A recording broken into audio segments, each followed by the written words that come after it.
Rebonjour, tout de suite. Enfin, ça dépend où on regarde. Bon, c'est reparti. Et des codes postaux. Ces nombres ne nécessitent pas d'arithmétique. Ajouter ou multiplier des codes postaux est une utilité douteuse. À un autre niveau, nous utilisons les nombres 1, 2, 3 et ainsi de suite pour énumérer les jours, les mois sur un calendrier. Il nous indique si un jour vient avant ou après un autre. L'arithmétique commence à jouer un rôle dès qu'on se demande combien ou quelle quantité faut-il. Les nombres enseignés aux enfants pour le comptage s'appellent les entiers positifs et s'écrivent ainsi. Ils ont été écrits également de beaucoup de façons différentes. Des clous tracés sur les tablettes d'argile babyloniennes,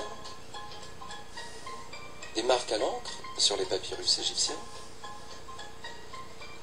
ici des caractères chinois, et là les symboles utilisés par les Mayas. Les anciens Grecs ont utilisé les lettres de l'alphabet, lettres capitales à Athènes et lettres minuscules dans l'ancienne Ionie. J'ai fait une petite phase. Voici des chiffres romains. Ici les symboles hérités des Arabes. En fait, je contredis pour le Des carré. nombres binaires utilisés dans des ordinateurs. Mais dans le bon sens, c'est mathématique. Et voilà des codes barres représentant aussi bien des nombres que toute autre sorte d'information. Après avoir appris à compter, les plus jeunes apprennent l'arithmétique simple. La somme et le produit des nombres entiers positifs est un nombre entier positif. Ah, c'est bizarre. La soustraction amène il faut au aimer les zéro problèmes, et les au raisons. nombre entier négatif, qui n'était pas, soit dit en passant, utilisé par les Grecs. En fait, les nombres négatifs et le zéro sont devenus d'usage courant relativement tard, autour de 700 de notre ère. La division crée les fractions, appelées nombres rationnels ou rapports d'entiers. Les Grecs les ont écrits de cette façon, et en voici un exemple antérieur par les Égyptiens. Après avoir utilisé les nombres pour garder la trace de transactions pendant plus de 2000 ans, les gens commencèrent à spéculer sur la nature et les propriétés des nombres en eux-mêmes. Cette curiosité s'est développée en une sorte de mystique des nombres ou numérologie, dont est sortie une des branches les plus profondes des mathématiques.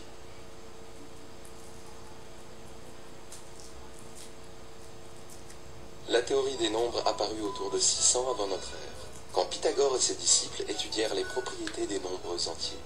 Ils savaient que des... Alors, je vais faire une toute petite pause ici, mais là, ça va être plus rapide. En fait, vous voyez qu'à travers l'histoire, les maths ont toujours existé.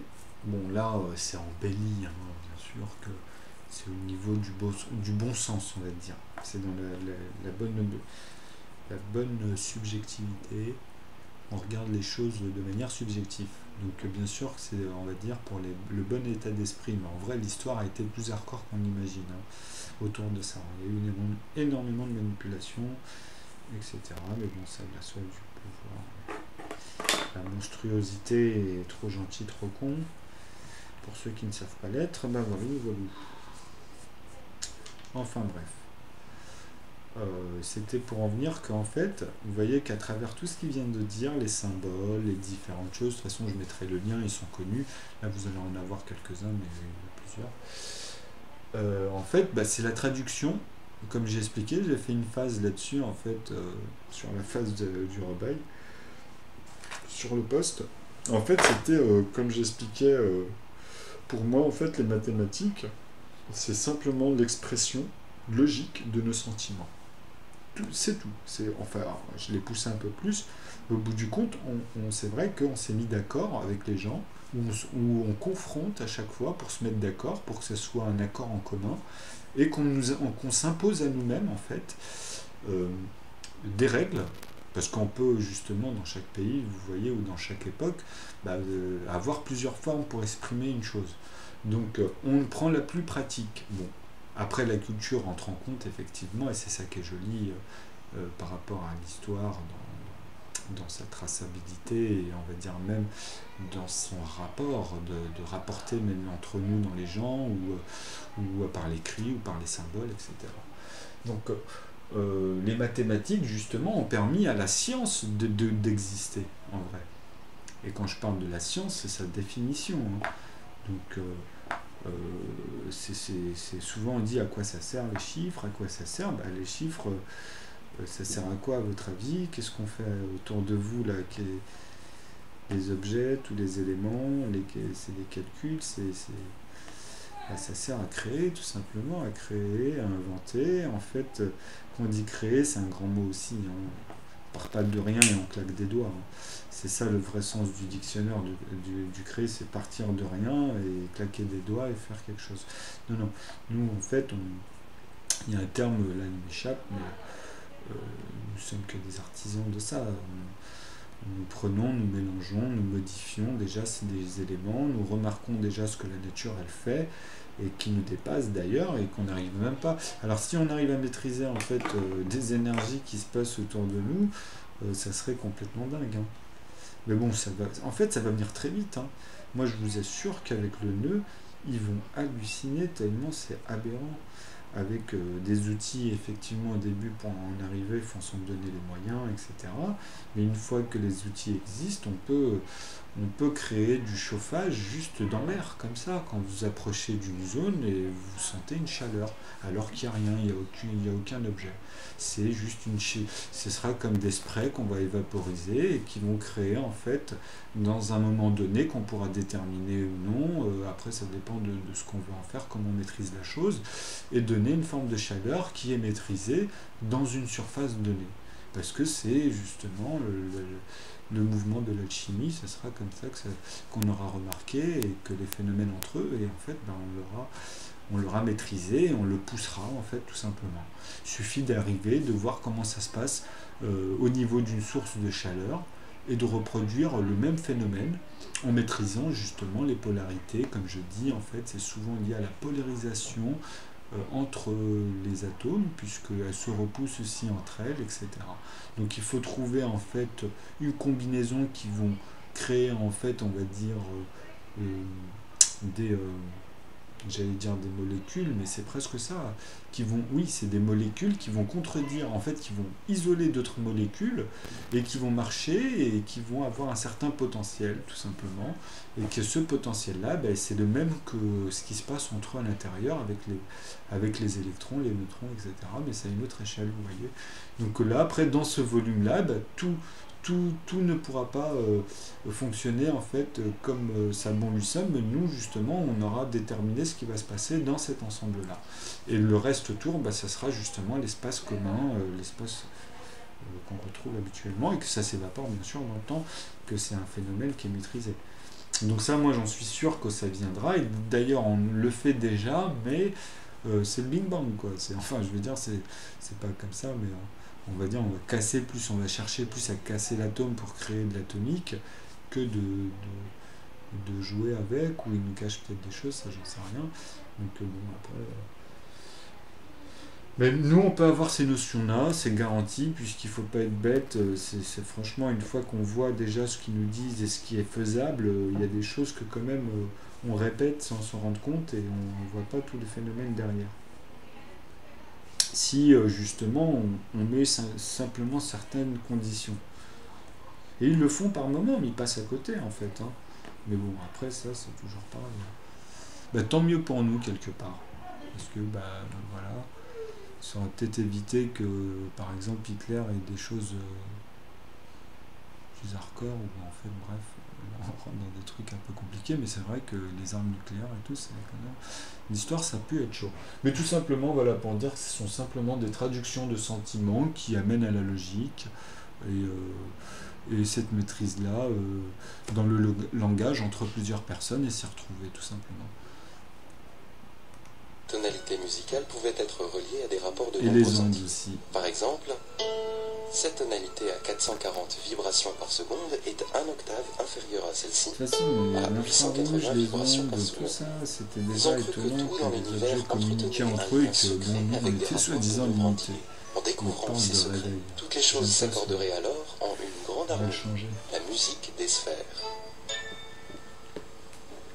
Pour rechercher ces secrets, les pythagoriciens ont classé les nombres entiers de diverses manières. Les nombres pairs, ceux divisibles par 2, les nombres impairs, ceux qui ne sont pas pairs, les nombres premiers, plus grands que 1 et qui qui ne peuvent être factorisés excepté par eux-mêmes une fois, Euclide a montré qu'il y en a une infinité.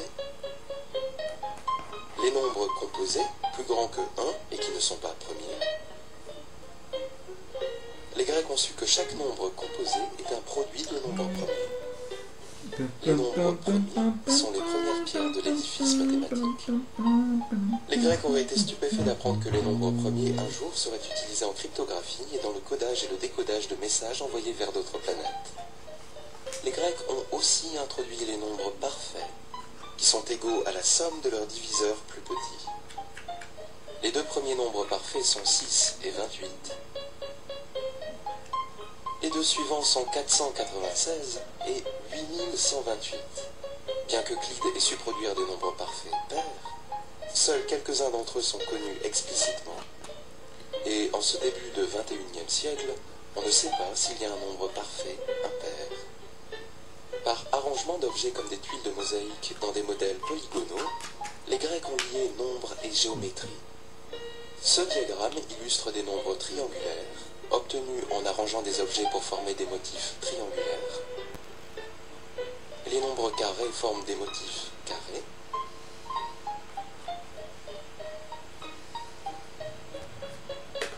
Voici les 5 premiers nombres pentagonaux. Et les 5 premiers nombres hexagonaux. Des siècles plus tard, Pierre Fermat Alors on va a découvert revenir sur un des les mystères de la hexagonaux. théorie des nombres. Chaque nombre entier positif, 30 par exemple, peut être écrit comme une somme d'au plus Donc. 3 nombres triangulaires, 4 carrés, 5 nombres pentagonaux, 6 nombres hexagonaux, et ainsi de suite, indéfiniment. Bon, on va revenir sur les nombres hexagonaux. Ça aussi, ça m'avait intéressé. Bon, il y avait les nombres premiers, tout ça. Donc les hexagonaux, en fait, Voici les 5 premiers nombres pentagonaux, ça je vous ai dit, il y a un petit lien avec la géométrie. Enfin, il y a énormément de liens avec la et les 5 géométrie, mais premiers nombres j'avais fait un hexagonaux. petit lien, mais Des je vais siècles en plus faire de tard, plus en Pierre plus. Fermat a découvert un des mystères de la théorie des nombres.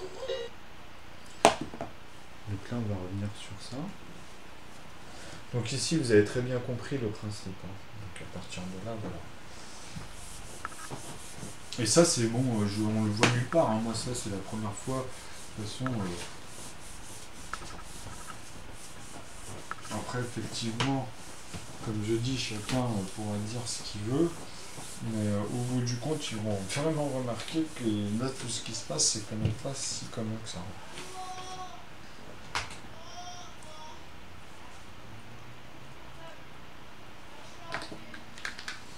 Donc, 30 est égal. Ah, c'est pas bon, ça.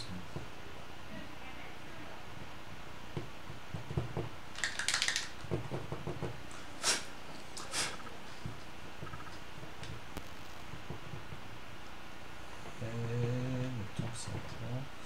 Ah, des fois je les pose mal. Des fois j'ai l'impression qu'il n'est pas.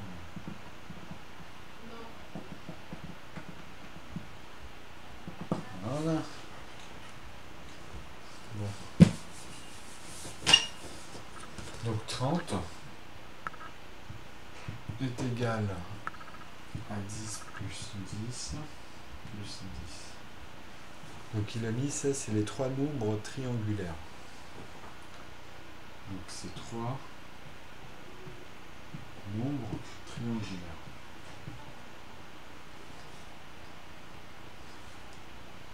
Donc ensuite il y avait égal. Et c'est 1. On va les mettre bien, comme ça en plus il y a pas de... On va mettre 1 plus 4 plus 9 plus 16. Ensuite, donc ça c'est les 4 carrés. Donc 4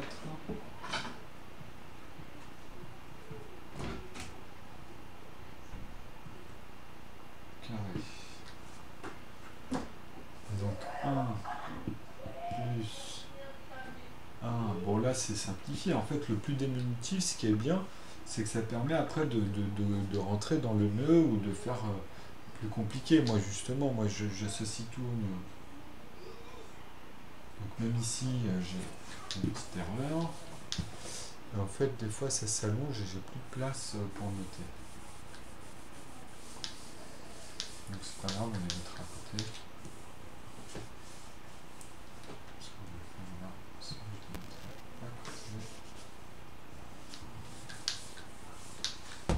Donc ça fait 1, tac tac, 5, 22. Donc là c'était le 9.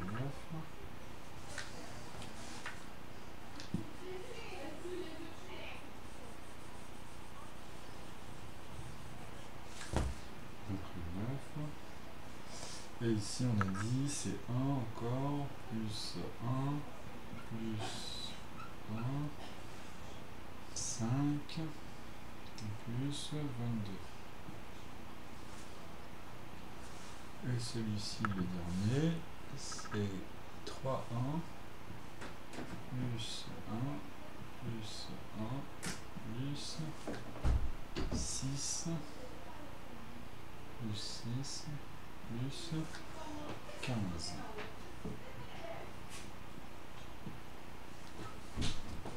Donc voilà. Le rapport ici, vous l'avez bien compris, c'est dans les cercles en fait. Dans les cercles, c'est dans les formes géométriques, pardon. Donc ils ont appelé ça les trois nombres triangulaires, ici. Donc ça forme un triangle, hein, vous avez compris. Alors les trois triangulaires, les trois nombres. En fait, justement, sur le dernier point, les trois nombres triangulaires. Alors, on a combien? 4 carrés.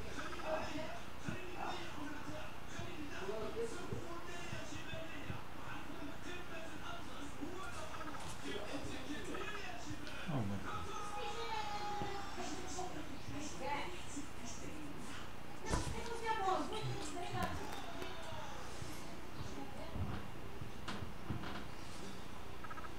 Et les 5 pentagones.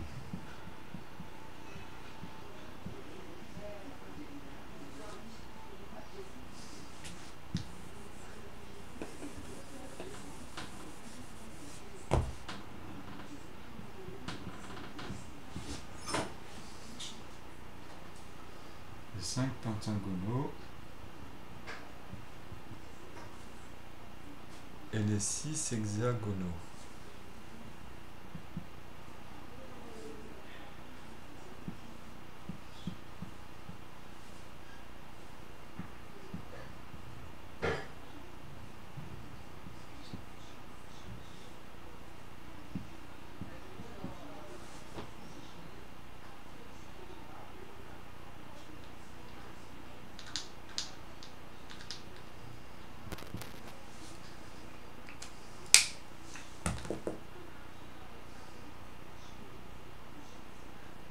Donc ce qui est simple ici à comprendre, c'est la somme en fait qui est égale à chaque fois à 30. Donc bon, maintenant, moi là où je voulais en venir par rapport au nœud ici, bah, vous avez vu que c'est la somme de l'ensemble qu'il faut qu'il donne 30. Donc toutes les combinaisons, comme je disais tout à l'heure, avec les puissances, avec tout ce que vous voulez, vous avez les les 5, les 6, et moi j'ai envie de dire les 7.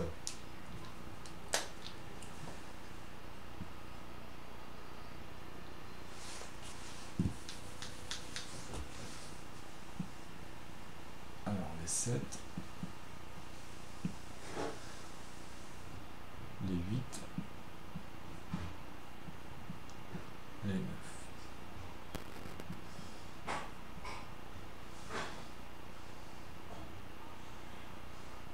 Donc après, septagonaux, je pense, hectagonaux et neunagonaux, on peut dire. Donc les septagonaux, je pense.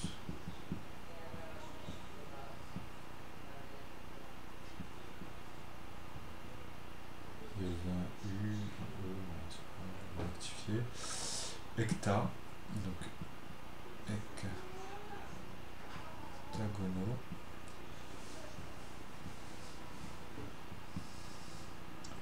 Et les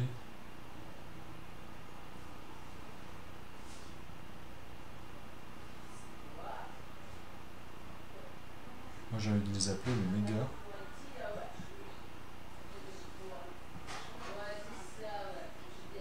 Mégatagonaux. Je vais vous expliquer parce qu'en fait c'est comme d'habitude. Hein. Donc ici en fait il manque les deux. Donc ça c'est parce qu'on a commencé par les tris, mais j'en suis sûr qu'on peut le faire. Bah, c'est 15 et 15. Hein. C'est tout simple, hein. 15 plus 15.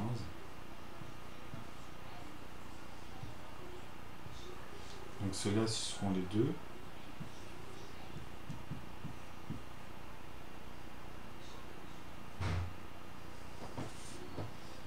Donc carré, les deux au carré.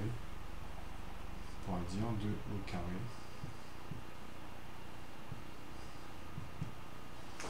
Et le 1, qui comme vous avez vu, c'est le 30 lui-même. Donc le 1 ici, on va mettre, en plus c'est très bien puisque c'est lui-même. Voilà. Donc le 1 c'est, on va dire, unigone.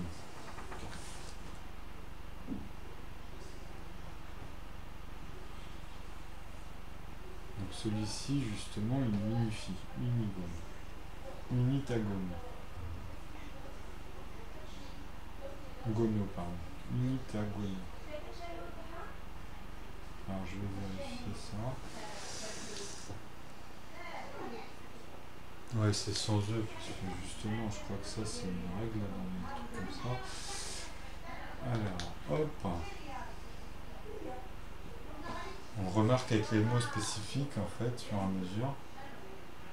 Madame Trapon avait raison sur moi. Alors, pentagone. No.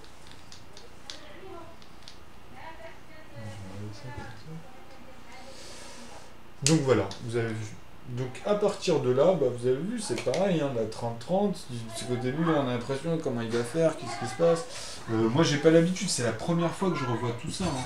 Mais comme je vous dis, moi c'est de 0 à 9, quoi qu'il arrive.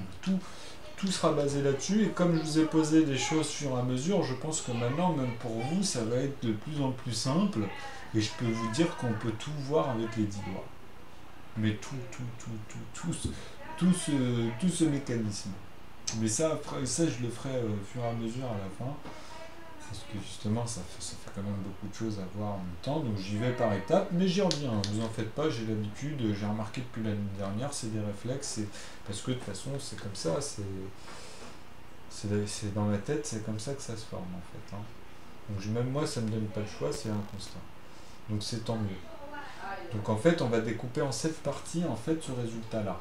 Mais ce qu'il faut comprendre maintenant, ici aussi, c'est que là c'est 1 est égal à 30 dans ce concept-là, mais 1, en fait, justement, les unitagonaux, en fait, ce sont tous les résultats. Là, ici, on met ça parce que on l'appelle comme ça. Mais celui-ci, on va dire, il est lié... oui, c'est ça, en fait. Hein. Donc maintenant, on va donner, en fait, le résultat de base. On va donner, en fait, l'échelle ici de base. On va dire que c'est de 0 à 9. Les résultats, en fait, qui découlent de cela. Vous comprenez? Dans ce domaine ici, hein. Donc dans tous les... comment on pourrait appeler ça? L'ensemble. Vous avez appelé ça comment au début? Bon, là, ils disent que c'est la trigonométrie. Donc on peut dire l'ensemble, parce que ça peut être la quadrigonométrie. Vous voyez, moi je réunis l'ensemble. Hein. Après, ça donne d'autres formes encore, vous voyez. Donc après, même les artistes, là-dessus, c'est là où ils arrivent à distinguer dans les tableaux, justement, ce qu'ils ont mis, et aller dans ces domaines-là, et puis les faire sortir en discutant des tableaux, etc. Enfin bref, ça c'est encore autre chose. Mais là, dans les unitagones, je veux dire qu'on retombe, en fait, ici, dans tous les résultats, par rapport à l'ensemble des termes de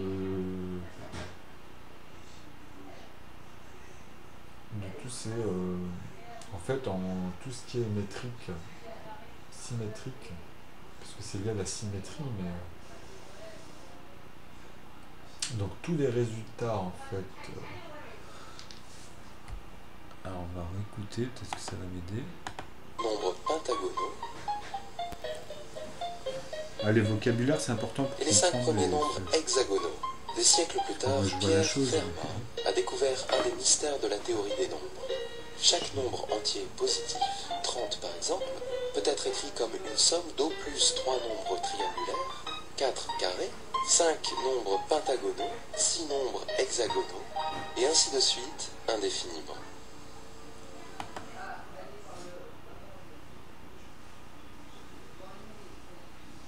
Ouais, bon, donc ils se sont arrêtés là. Donc c'est pas un souci. Moi ici, je vais les hexagonaux.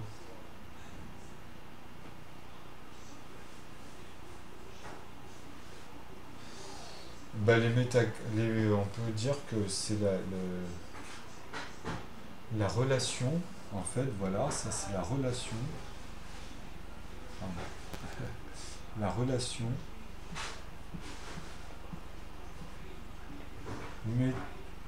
méga ta go no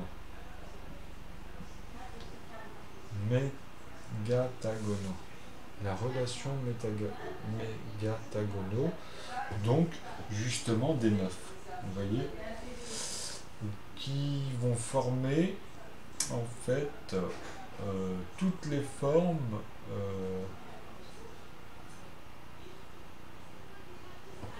parce que ça c'est l'ensemble, mais là maintenant on va parler des résultats en fait toutes les formes métriques, symétriques en fait, c'est ça. Toutes les formes en la relation métagonaux vont donner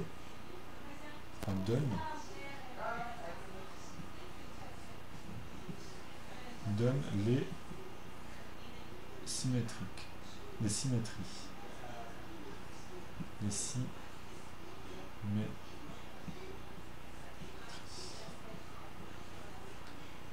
Et voilà. Donc bon, après, vous avez vu, je l'ai fait, j'aime bien laisser un peu pour faire jouer les autres. Après, en plus de ça, ce qui est bien là, ici, vous avez en plus les 5, donc vous avez l'intervalle par rapport aux 30, hein, je parle. Ici, on est dans les 30. Hein. Donc après, vous pouvez mettre même 1, le découper comme on avait dit, partir avec le nœud, et en fait dans le 0, on va dire, de la même manière, hein, dans le même style, et après tous les autres, ainsi de suite, et qui découlent tous, ou bien, voilà, en choisir le 1 d'abord, et puis après, enfin pardon, le 2, ou le 3, ou le 4, ou le 5, et après de 9 à 0, les 10, ça va être la même chose dedans, ça va être formé de la même chose, ça va être encore découpé, et encore découpé jusqu'à leur limite à chaque fois. Donc du fond au plafond, comme j'explique, c'est tout le temps le 9 et le 0 qui le gèrent. Et qui le montre à chaque fois sous forme de violon, qui forme des violons, ainsi de suite. Enfin, je regarde que l'aspect qui se déplie, bien sûr. Donc voilà, après, c'est une façon d'imager la chose.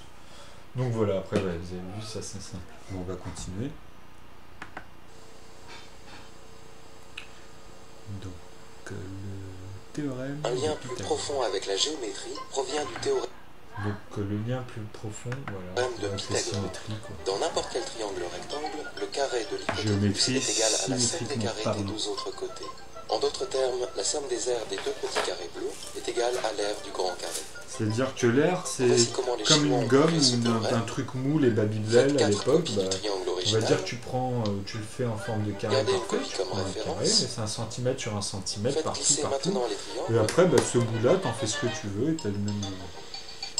Observez les régions bleues. Et nous voyons que A tu peux l'affiner, l'enrouler, et voilà.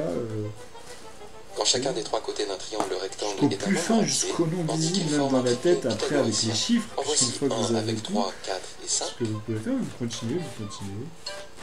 Et une fois que vous avez les deux bouts, vous venez de finir un truc. Un autre encore. 8, 15 bon, et c'est 17. fini, c'est Et qu'une il y en étape a parce qu'il faut infiniment toute la plus. formule en fait. Les triplés pythagoriciens étaient Et connus longtemps avant l'époque de mais bon, c'est Pythagore. déjà une étape. Cette tablette d'argile babylonienne écrite Bon, autour de moi, c'est pour 1700 avant montrer en notre fait ère ce qui contient c'est 15 justement toute exemples la de structure. triplés pythagoriciens, certains des nombres étant très grands. Personne ne sait pourquoi les Babyloniens se sont intéressés à ces triplés, et autant qu'on puisse le dire, ils ne connaissaient pas la forme générale du théorème de Pythagore. Ben justement, c'est lié à ce que je vous explique. Ils essayaient en fait Le de théorème de concrètement d'essayer de Pythagore voir apparaît tous dans les les liens éléments d'Euclide, et d'essayer de faire comme proposition avec 47 la du formule livre de F1 là, trouver la meilleure ligne et d'y Cette arriver. figure arabe montre la preuve d'Euclide. Donc ils Elle peut partaient être comme ça clarifiée pour avec voir une vraiment animation toutes les informatique. relatifs, voir toutes Tracez les une choses, aller perpendiculaire plus de loin, l'angle plus droit loin à pour voir l'hypoténuse et s'il n'y a pas quelque prolonger chose l'axe qui pour apparaît diviser à un le moment grand carré donné. en deux rectangles. L'idée d'Euclide était de prouver que ce carré et ce rectangle ont des aires égales, et que ce carré et ce rectangle ont aussi des aires égales. Et voici pourquoi. Tous les parallélogrammes de même base et de même hauteur ont des aires égales. Donc tous ces parallélogrammes ont des aires égales. Ainsi que ceci. Ah, ça, Et c'est bien, tout ce ça. qu'il nous faut. Ouais, Ainsi, nous voyons moi, que pour le moi, carré c'est de la même chose l'hypoténuse que est égal à la somme des carrés des côtés. Toujours pas convaincu? Faites une copie du petit carré au milieu du grand, coupez le long des côtés jusqu'au bord du grand, et réarrangez les morceaux. Toutes les pièces du grand carré s'adaptent exactement à l'intérieur des deux autres carrés.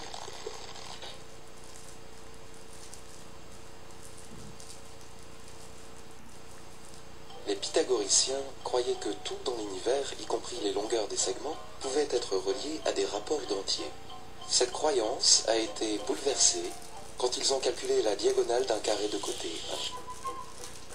Dans ce triangle rectangle isocèle, chaque côté est de longueur 1. Ainsi, d'après le théorème de Pythagore, l'hypoténuse a pour longueur la racine carrée de 2. Les pythagoriciens ont été choqués d'apprendre que la racine carrée de 2 n'est pas un rapport de deux nombres entiers. Et voici pourquoi.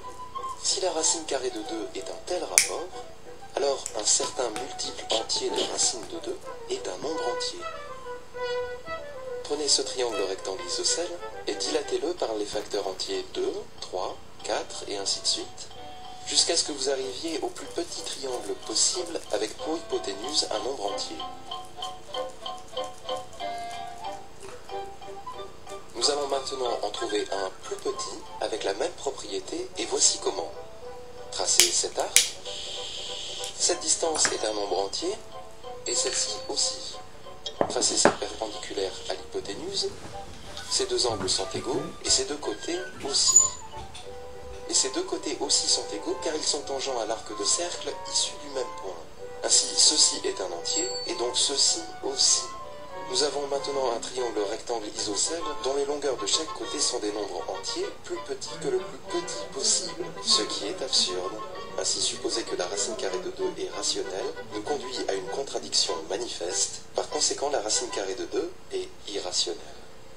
Les pythagoriciens essayèrent de tenir secrète cette découverte. Selon la légende, le premier membre de leur culte, l'ayant rendu public, fut jeté à la mer. Les pythagoriciens n'arrivaient pas à accepter que la racine carrée de 2 fût un nombre, mais personne ne pouvait nier que c'était la diagonale d'un carré. Certains des problèmes logiques créés par la découverte des nombres irrationnels ont été résolus par une théorie ingénieuse des proportions, décrite dans le livre 5 des éléments d'Euclide. 22 siècles plus tard, ce livre de Hilbert revisite les bases de la géométrie et inaugure une nouvelle ère des mathématiques abstraites.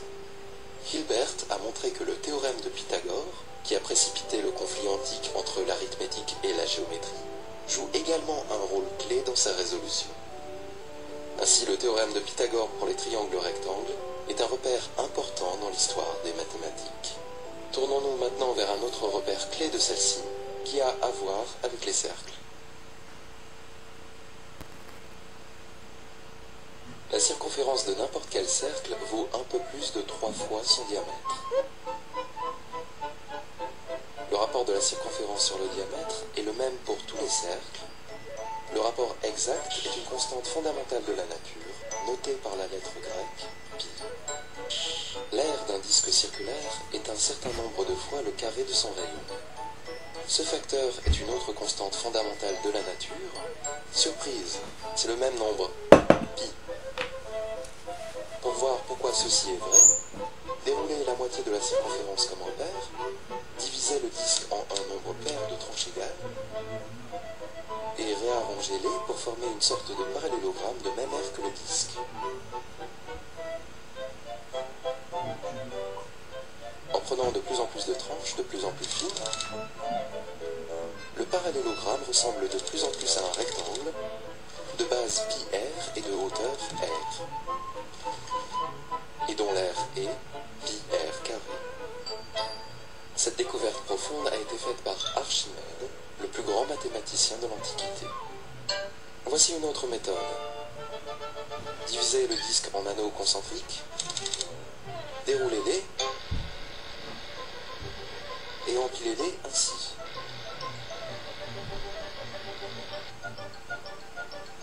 Quand vous prenez de plus en plus d'anneaux, la pile ressemble de plus en plus à un triangle rectangle, de base 2πr et de hauteur r. Son aire, moitié de la base par la hauteur, est πr carré. Pi est si fondamental que les gens essayèrent pendant des siècles de déterminer sa valeur numérique exacte. Les Babyloniens ont utilisé la valeur 25/8 ou 3,125. La valeur égyptienne était légèrement différente, 256/81, 3,16. Une approximation de pi apparaît également dans la Bible. L'Ancien Testament décrit un bassin circulaire dans le temple de Salomon, 10 cubits de large et 30 cubits de tour. Si la distance autour est mesurée le long d'un axe, divisez le disque en anneaux concentriques, déroulez-les et empilez-les ainsi.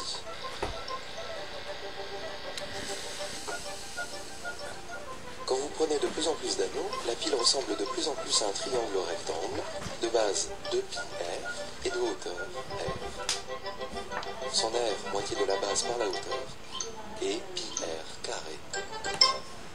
Pi est si fondamental que les gens essayèrent pendant des siècles de déterminer sa valeur numérique exacte. Les Babyloniens ont utilisé la valeur 25/8 ou 3,125. Alors je voulais venir à une petite image en fait là-dessus, ça me fait penser au point carré. Donc j'y reviendrai là après. J'attends juste ce petit passage qui finit là, et sur les Babyloniens, etc. Et on y reviendra. La valeur égyptienne était légèrement différente, 256/81, ou 3,16. Une approximation de pi apparaît également dans la Bible. L'Ancien Testament décrit un bassin circulaire dans le temple de Salomon, 10 cubits de large et 30 cubits de tour. Si la distance autour est mesurée le long d'un hexagone inscrit, vous obtenez un rapport égal à 3. La première tentative systématique pour évaluer pi a été faite par Archimède.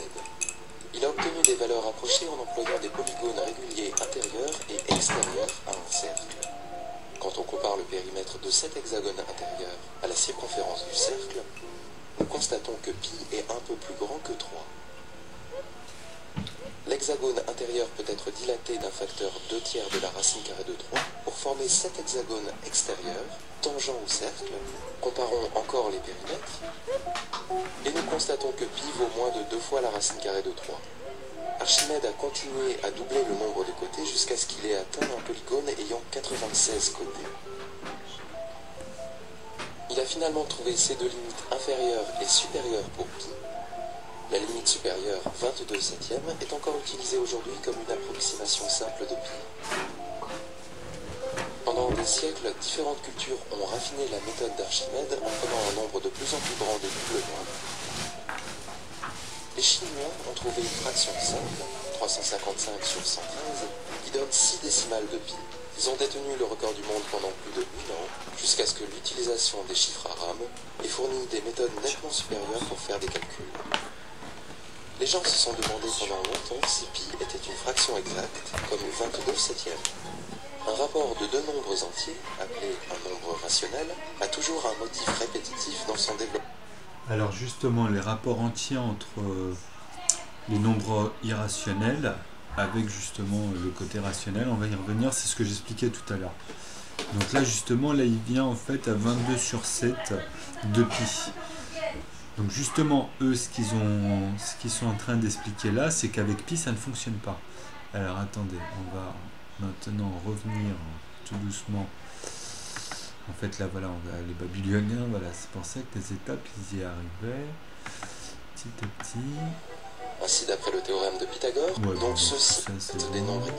La circonférence de n'importe quel cercle vaut un peu plus de 3 fois son diamètre. Voilà, soit un peu plus, c'est le 1,14. Enfin, c'est le 0,14, pardon. Le rapport de la circonférence sur le diamètre est le même pour tous les cercles. Le rapport exact est une constante fondamentale de la nature, notée par la lettre grecque pi.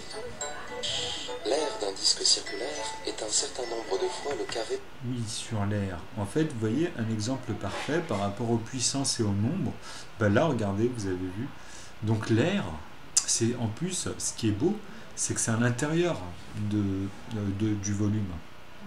Ou on va dire de justement ces circonférences, telles qu'elles soient, que ce soit carré, rectangulaire, arrondi ou mélangé, hexagonaux ou méga-tagonaux. Donc les méga-tagonaux, quand on commence à rentrer dans justement le principe du nœud avec tout cela, ça donne une monstruosité de dimension, on va dire. On n'est même plus dans de la 3D là. Hein.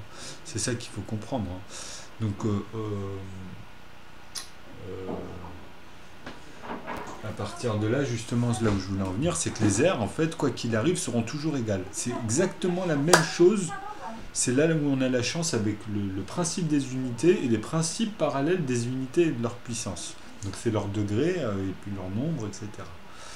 Donc c'est le nombre de puissances qui sont notés, c'est les degrés. Donc il y en a 9, hein, numérotés en 10 avec le 0, parce qu'il faut toujours compter en 10 nombres à chaque fois, en paquet de 10, dans les unités, dizaines, etc. Ça c'est dans la puissance, c'est pour ça que 0 est une puissance, et inversement pour 9, c'est son plafond, on va dire, à la puissance. Et elle complète avec à chaque fois un 1, c'est pour ça 9, 99 et indéfiniment, ça sera toujours une unité qui manquera. Pour combler à chaque fois et à pousser, à amener à une autre puissance en fait. Parce que là on est toujours à amener au plus grand chiffre, à en amener un autre, ainsi de suite. Donc c'est une quantité à chaque fois. En fait ici, si on parlait justement de symétrie, à chaque nombre plus grand qui apparaît, on va dire après les unités, etc., c'est proportionnel en fait en multipliant à chaque fois. Donc c'est pour ça qu'on parle de puissance dans les zéros. Et même dans les 9, puisque c'est leur plafond. Donc c'est pour ça que le 9, pour s'en rendre compte, il faut faire tout ce qui est une somme à cette racine-là. Et c'est les liens directement dans la structure. De son rayon. Ce facteur est une là, autre les airs, constante on y reviendra plus tard, pas besoin d'illustrer. fondamentale de la nature. Vous regardez la vidéo et après vous mesurez même de l'intérieur et puis justement ça va toucher automatiquement de manière fractale, on va dire, et même dans l'autre aspect, puisque les fractales c'est pareil, c'est juste l'harmonique d'une chose, mais quand on la regarde dans son ensemble, vous avez vu, ça donne plein de formes qui se ressemblent partout quand on regarde, etc. C'est ça le nœud. En prenant de plus en plus de tranches, de plus en plus fines, le parallélogramme ressemble de plus en plus à un rectangle, de base pi r et de hauteur r, et dont l'aire est pi r carré. Cette On peut tout faire avec, après des pierres carrées, des rectangles, des le plus grand triangles, mathématicien de l'Antiquité. des cercles, etc. Voici une autre méthode. Pas à noter. Diviser le disque en anneaux concentriques, Voilà. dérouler Concentrique, c'est-à-dire que de manière phi, pardon, ainsi. à l'intérieur, dans tout l'air. Hein. Quand vous prenez de plus en plus d'anneaux, la pile ressemble de plus Donc comment ils appellent ça en fait? C'est une autre méthode. Diviser le disque en anneaux concentriques, Ah, c'est des anneaux concentriques. Oui, ils sont concentrés déroulez-les et intriqués en fait. et empilez-les ainsi. Donc à chaque tour, et puis tous ensemble un peu. Quand vous prenez de plus en plus d'anneaux, la pile ressemble de plus en plus à un triangle Voilà, rectangle en faisant de base toujours. 2 pi r et de hauteur r. Son aire, moitié de la base par la hauteur, et Bon, pi on r retourne carré maintenant là où j'en étais. peut être dilaté d'un facteur 2 tiers de la racine carrée de 3 pour former 7 hexagones extérieurs, tangents au cercle. Comparons encore les périmètres, et nous constatons que pi vaut moins de 2 fois la racine carrée de 3. Archimède a continué à doubler le nombre de côtés jusqu'à ce qu'il ait atteint un polygone ayant 96. Donc dans les polygones, vous avez vu que déjà ça change, vous Il a comprenez? finalement trouvé ces deux limites inférieures Donc c'est et ce que je vous ai supérieures. expliqué juste avant. La limite supérieure, 22 septièmes, Mais est en encore vrai, il y a utilisée aujourd'hui plusieurs, comme une approximation simple de pi. Donc eux en fait, qu'est-ce qu'ils vont vous expliquer là, c'est que c'est simplement la même chose, vous allez voir. C'est pour ça que c'est là où il s'est embourbé. Mais moi j'ai Pendant des rectifié en siècles, fait, différentes cultures ont raffiné la méthode d'Archimède en prenant un nombre de parce que plus ça en plus peut grand créer de des doublements. écarts, même si on s'y approche. Les Chinois ont trouvé une fraction Il simple, faut justement avoir toute 355 sur la chose 113, complète. qui donne 6 décimales de pi. Ils ont détenu le record du monde pendant plus de 1000 ans, jusqu'à ce que l'utilisation des chiffres arabes ait fourni des méthodes nettement supérieures pour faire des calculs. Les gens se sont demandé pendant longtemps si pi était une fraction exacte, comme 22 septièmes. Un rapport de deux nombres entiers, appelé un nombre rationnel, a toujours un motif répétitif dans son développement décimal. Par exemple,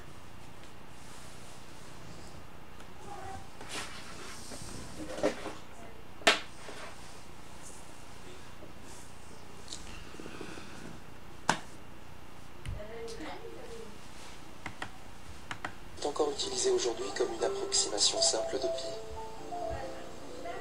Pendant des siècles, différentes cultures ont raffiné la méthode d'Archimède en prenant un nombre de plus en plus grand de doublements. Les Chinois ont trouvé une fraction simple, 355 sur 113, qui donne 6 décimales de pi. Ils ont détenu le record du monde pendant plus de 1000 ans, jusqu'à ce que l'utilisation des chiffres arabes ait fourni des méthodes nettement supérieures pour faire des calculs. Les gens se sont demandé pendant longtemps si pi était une fraction exacte, comme 20. Donc une fraction exacte comme 22, donc ils se sont posé la question si en fait avec pi, comme j'avais expliqué auparavant, en fait on peut donner une suite à un moment de nombres 22 septièmes. Un rapport de deux nombres entiers, appelé un nombre rationnel, a toujours un motif répétitif dans son développement décimal. Vous voyez, dans un développement décimal, on va trouver un certain nombre en fait un nombre avec un certain nombre de nombres répétitifs. Donc ça peut être par exemple 142 857 qui est répétitif, donc il y a 6 chiffres qui se répètent à chaque fois. Par exemple, dans l'écriture décimale de 22 septièmes, le bloc... Alors qu'il en a même pas ceux qui se répètent, et on va dire dans les 6 chiffres, mais qui sont différents. Il n'y a même pas ça, il n'y a rien. De 6 chiffres, 1, 4, 2, 8. Et maintenant, moi, je peux le faire. C'est ça que je vous explique. Et eux, ils vous font comprendre que même avec les 0 et les 1, on sent qu'on peut y arriver, mais il manque quelque chose. 5, 7 est répété indéfiniment. Comme les gens calculaient de plus en plus de décimales pour pi, ils recherchaient ces périodes, mais aucune ne fut trouvée. Finalement, au XVIIIe siècle, on a montré qu'aucune ne serait jamais trouvée. Ainsi, pi est un nombre irrationnel.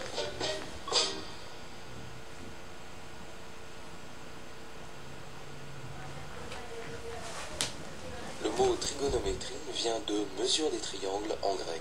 Fraction exacte, comme 22 septièmes. Alors, Un rapport de deux nombres entiers, appelé un nombre rationnel, a toujours un... Par exemple, dans l'écriture décimale de 22 septièmes, le bloc de 6 chiffres vivant. Comme les gens calculaient de plus en plus de décimales pour pi, ils recherchaient ces périodes, mais aucune ne fut trouvée. Finalement, au XVIIIe siècle, on a montré qu'aucune ne serait jamais trouvée. Ainsi, pi est un nombre irrationnel.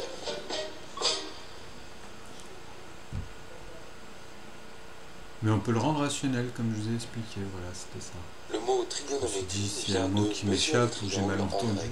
Il est apparu pour la première fois dans ce livre, écrit en 1590. Mais l'histoire de la trigonométrie peut être retracée depuis l'astronomie antique. Comme on pensait que les Donc ça a planètes se apporté déplaçaient sur énormément. des Vous orbites savez que circulaires, le les 3 en fait a un astronomes se sont grand pouvoir intéressés aux cordes de puisqu'il cercle. comporte, on peut faire avec Le ça tous les mathématicien autres. Donc grec ils se sont dit, Hipparque, bah, le c'est père plus de la diminutif, a regardons. écrit 12 livres sur les cordes de cercle Mais c'est ça le autour de problème. moins 150 de notre ère.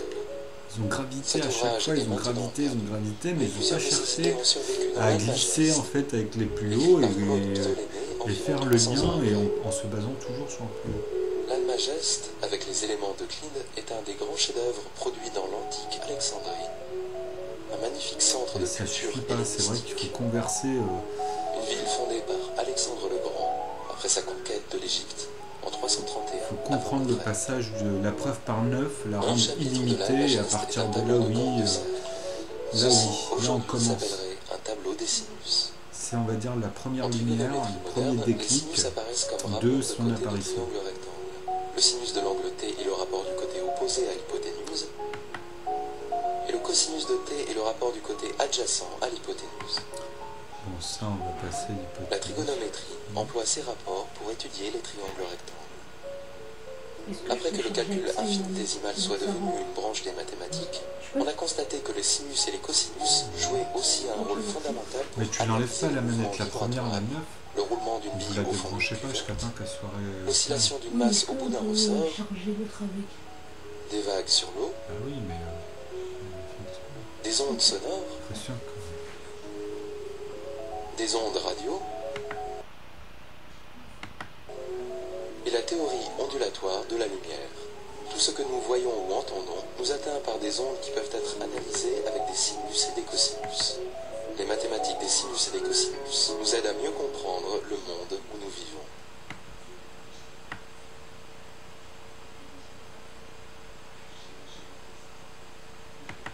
Les méthodes ingénieuses d'Archimède nous ont donné l'aire d'un disque circulaire, l'aire de la surface et le volume d'une sphère, et celle d'autres figures particulières.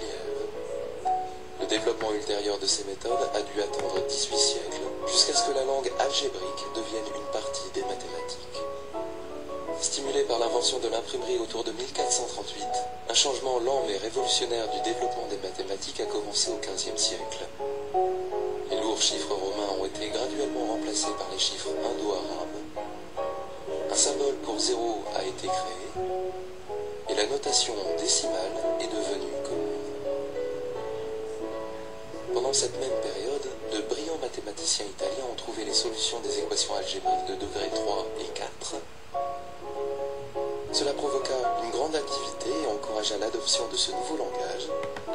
Donc vous avez vu que le début, l'algèbre, ça nous a permis quand même de pousser, de élever en fait les maths à l'époque. C'est-à-dire au moment où ils l'ont découvert, ils ont remarqué tout de suite l'élévation. Deux savants français, Pierre Fermat et René Descartes, firent une contribution essentielle aux mathématiques du XVIIe siècle en introduisant les systèmes de coordonnées et en décrivant Mais pour les moi, ça figures existait, géométriques avec des nombres C'est et juste des que bah équations. voilà, après il faut voir. Par exemple, l'équation algébrique pour un cercle provient directement du théorème de Pythagore pour les triangles rectangles. Bon, je vais venir au sinus, Beaucoup plus cosinus, tôt, et après ça sur sert la à section passer. conique, Paul, s'il est lancé en avant, vers le haut, et tombe sous l'influence de la pesanteur. Voilà, c'est toujours cette perte qu'on a 0,9. Quand Johann Kepler analysa l'orbite de la planète 9 et Mars quelques, ou et 6 développa et ses quelques. lois du mouvement planétaire, il trouva que toutes les planètes se meuvent le long de trajectoires elliptiques. La géométrie analytique fournit un outil puissant pour décrire le Voilà, mouvement des planètes. l'analytique, la géométrie Et pour d'autres analytique, ça problèmes permet de physiques. justement de tout ce qui est anneaux, tous les anneaux. Après l'infinitésimale, c'est là. Dans ce marathon intellectuel qui s'apparente plus à une course de relais vers le calcul infinitésimal, les mathématiciens étaient en compétition pour trouver une méthode générale pour calculer les aires et les volumes de figures courbes. L'idée grecque était d'approcher une figure courbe par des polygones inscrits. En essayant d'améliorer peu à peu l'approche, ils employaient un nombre croissant de côtés.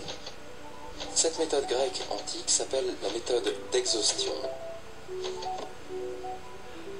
La géométrie analytique a montré l'intérêt de cette méthode d'exhaustion et lui a permis d'analyser des problèmes d'air et de volume grâce aux équations Là, ça algébriques. c'était ici. Ceci a conduit au développement Dans l'exemple, graduel en d'une fait. nouvelle et puissante discipline, 1 est égal à la maintenant appelée racine. calcul intégral. Moi. En même temps, les questions de vitesse, Vous pouvez d'accélération même et le comportement des racine quantités mère, variables a conduit au développement d'une Mais nouvelle quand je branche mets des le nœud, en fait, mathématiques, c'est pour exprimer appelée l'ensemble. calcul différentiel. Le calcul différentiel et intégral fut une combinaison C'est-à-dire d'idées toujours la provenant de manière- nombreuses sources, Les avec 4 Borel, étapes que ça amène, même ici. Galilée, Kepler, Descartes, C'est démesuré, c'est Fermat, monstrueux. Après, on Torricelli va le voir sur un logiciel. et Isaac parfaitement. Barrow qui a partagé ses idées avec Isaac Newton. Construisant sur les bases établies par ces pionniers, Isaac Newton et Wilhelm Leibniz achevèrent cette course vers l'analyse en une finale controversée avec photo finish. Voici une de leurs découvertes principales. Voilà. Prenez n'importe quelle fonction et utilisez l'intégrale pour calculer l'air sous son graphe. Donc f c'est la fonction. Ceci vous donne une nouvelle fonction appelée la fonction r. Calculez maintenant la dérivée ou le taux d'accroissement de la fonction r. Donc l'air, hein, c'est la manière dont Et voilà que le résultat est la fonction originale. Exactement. Ce lien remarquable entre l'intégrale l'effet et la miroir dérivée un peu. est devenu un outil inestimable faisant de l'analyse la langue commune de la science et qui inaugura une nouvelle ère dans l'histoire des mathématiques. Ah bah c'est le sinus, c'est le sinus, comment on gère tous ces trucs-là? On va en mettre partout, ils sont tous collés, on ne voit plus rien, tellement il y a des points partout après. On est tous dans leur dimension qui en font, qui partent à chaque fois dans tous les sens. Tout, ça comble tout, quoi. Après c'est ce que j'explique, c'est le fin, c'est là où c'est fin, plus ou moins. La taille de la mine. La taille de la mine. Donc attendez, le cosinus, ouais c'est bon. Voilà, après voilà, c'était pour revenir vite fait dans ces principes-là. Parce que là justement, après on peut approfondir comme sur les autres, sur 1, 2, 3 jusqu'à 9, et montrer avec les différentes combinaisons ou les différents résultats de 1. 1 c'est la portion en fait. Vous voyez, c'est l'entier en fait, à chaque fois c'est. Donc on peut dire que 1, donc l'unigone, représente aussi, c'est le pouvoir du 1, comme j'avais expliqué. On peut faire ici 15 plus 1 plus 15 plus 1 en paquet, avec des parenthèses. En parlant qu'avec des 1 ici aussi, ici ça sera 4 plus 1 en parenthèse, ici ce sera 9 plus 1 en parenthèse, plus, vous avez vu. Donc ça on peut le faire et puis combiner avec les autres comme d'habitude, avec les 2 ou les autres pour faire toujours ce résultat. Donc ça c'est toutes les autres formes, parce que c'est comme ça. Et il faut que le tout soit justement, pour moi me permettre de m'avancer et de dire qu'en fait maintenant ça crée un dictionnaire complet et pas des dictionnaires incomplets. Bah, c'est que justement je montre à chaque fois et je repousse à chaque fois les relations, etc. Et comment juste avec cette barre des 10 nombres, on peut avoir tout et la mettre sous toutes ses formes. Et les liens entre justement les puissances de manière neutre et les nombres de manière neutre, qui incombent soit à utiliser le négatif dans le domaine des positifs, ou soit le positif dans le domaine des négatifs, ou des multipliés, ou inversement des divisés dans l'autre. Donc les deux concepts vont dans l'un dans l'autre, et en même temps il y a l'ensemble. C'est ce que j'explique tout le temps. Donc on peut parler dans les deux concepts en fait. C'est là-dessus, il faut vraiment relativiser parce que dans justement les formules, c'est là où à l'intérieur ça crée, on va dire, dans les 4 noyaux, on va dire qu'à l'intérieur c'est là où ça va créer toutes les formes et formules en fait, où il y a plein de poches, des sous-poches, etc., etc. Donc voilà, c'est dans cette architecture, ce qui est bien, c'est que tout est bien collé partout. Donc en gros, bah voilà. Après ici, bah, vous pouvez le faire dans votre tête. Après, au fur et à mesure, je pense qu'indirectement, on pourra encore y revenir. Donc on verra par la suite, mais là je pense que c'est complet avec l'explication, on a fait le tour. Et là on est à 58 minutes. Donc c'est quand même énorme. À bientôt.